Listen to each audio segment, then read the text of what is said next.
What have you been doing last week, man? I heard your game got cancelled. Said you guys are automatically What in. is that about the game, man? Hey, get Nah. black shirts. Nah, man, what are you doing? You watch the MTBA? Yeah, man. You see the British guy? Yeah, he haven't been there for like a long time, man. Hi guys, what's doing? I'm just waiting for a friend, man. Yeah, do you guys live around here somewhere? Yeah, I live close this way. Hey, why do you want to know where we live? Have you asked everyone else where they live? Okay, my name's Constable Hurst. I'm from Fairfield Police Station. I'm gonna need some ID from you, something with your name and your address. What do you want to know our names? Okay, we've just received a complaint, so I'm gonna need to see your ID. Who's complaining? What did they say? Yeah, we just received a complaint off a member of the public saying someone might have something on them they shouldn't, like drugs or something.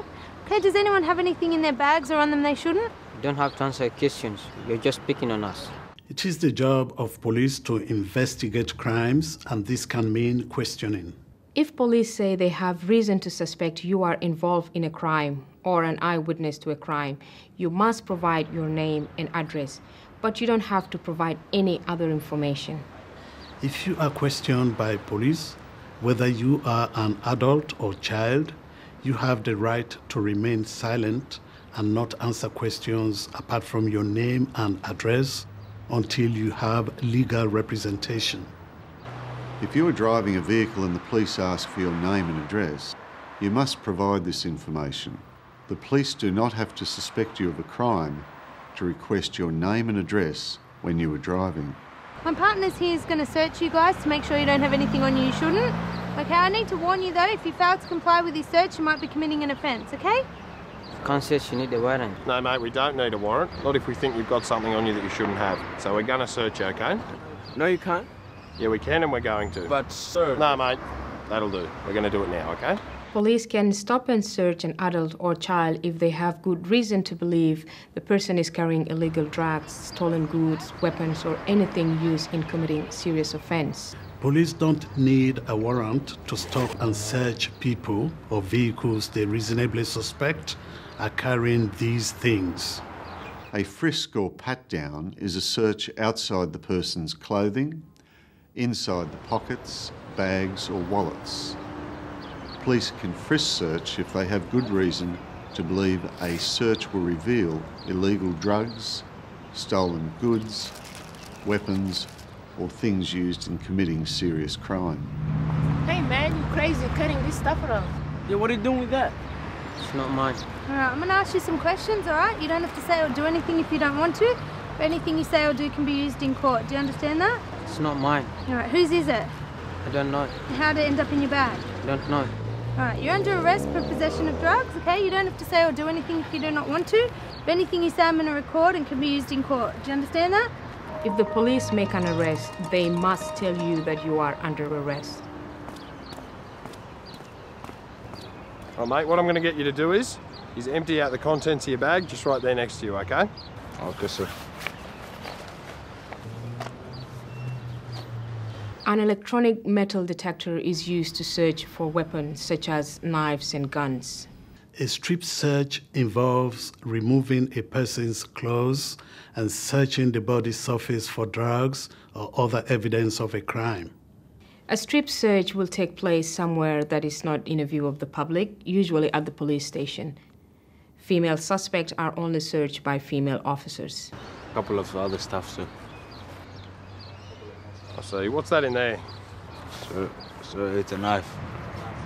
Mate, get your hand out of the bag and just hand me the bag, okay? Hand me the bag.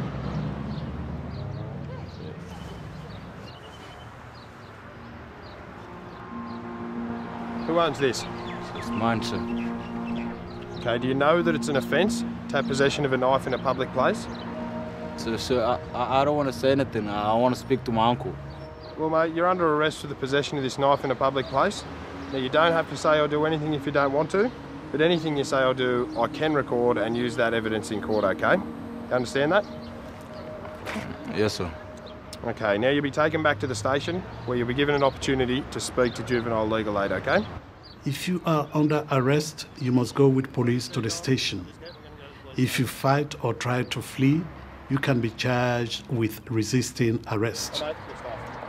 What about us? Yep, you guys are right to go, okay? We've got your details, so that's fine. Come on up. Police can take hold of a person who is under arrest to stop them running away. Police can use reasonable force, which may include using handcuffs, to stop a person from escaping. If you believe a search was unfair or degrading, you can make a complaint at the police station or with the Ombudsman. The New South Wales Ombudsman investigates complaints about government departments and public agencies such as the police, schools, and the health service. The Ombudsman is independent from the government, and anyone can make a complaint. Yeah, we have Chol here, okay, at Fairfield Police Station in custody. Now, what we want from you is to come down and be a support person for him. I'm not understand what happened. Is he here? Yeah, look, he's in a bit of trouble, but you come down, be his support person, and we'll sort it out from there. Okay. If you are under 14 and under arrest, a parent or guardian should be present as your support person during the police interview. If you are under 18 and under arrest, police will contact the Legal Aid Youth Hotline so that you can get legal advice for free. Don't say anything, okay? Just hear me out. During the police interview, you have the right to silence. And you don't have to answer any of their questions if you don't want to. Do you understand? Okay.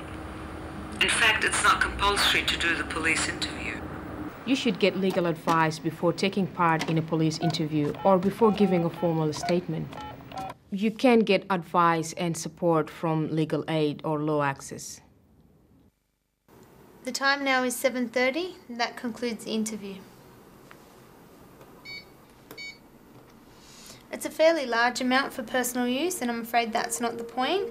Okay, it's still a prohibited substance, and you've been in quite a bit of trouble lately, so the charge will be for possession.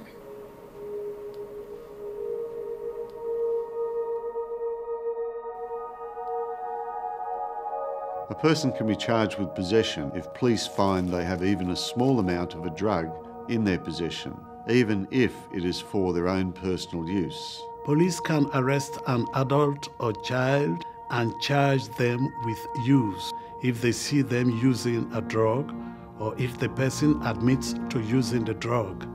If a person has been caught selling or giving drugs to another person, they can be charged with a more serious offence of supply.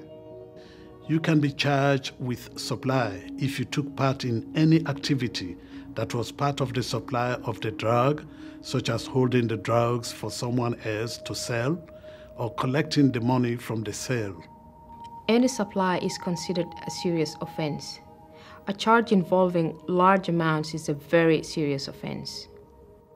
Sometimes a police officer may issue a caution rather than charge a young offender with possession of cannabis, only if it is a small amount and if the person has admitted to the offence and they have had no more than 2 cautions in the past.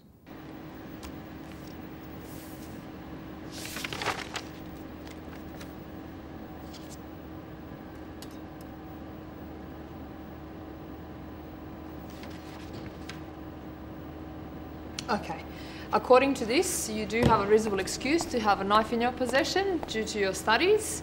There will be no charges laid this time, okay? You have to understand that having a knife in your possession in public place is against the law because someone can get injured, okay? So no charges laid this time. Okay. For many people who come to Australia as refugees, it can be very traumatic to visit a police station, even as a support person for someone else.